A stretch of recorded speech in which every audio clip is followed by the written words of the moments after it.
Eräs lupaavista nuoristamme on tuore kartingin Super A-luokan MM-pronssimitalisti Heikki Kovalainen.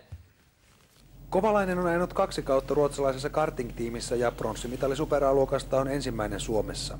Menestymisen myötä tavoitteet ovat koventuneet ja kunnollinen testi ja tallipaikka on haussa. Sanotaanko näin, että Formula 1 testikuskin paikka olisi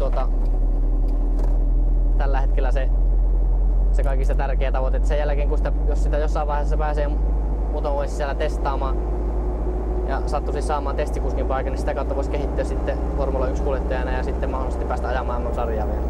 Hyvätasoinen tallipaikka maksaa sarjasta riippuen 1,000,000–3 ja epäonnistumisen riski on suuri.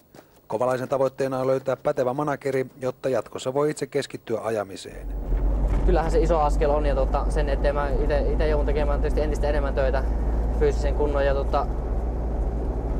sitten nyt isommissa formuloissa niin astuu kuvaan tämmöiset PR-hommat entistä enemmän ja enemmän. Rahaparatiisin ja Formula 1 glamour saa kuitenkin odottaa. Joko tarkoitus on ehtiä Rantakadulta tulevaa asumapaikkaa? Ei ole vielä kyllä, että ei ole tällä hetkellä vielä tulot niin suuret, että sieltä paljon kannattaisi asuntoa vielä hommata.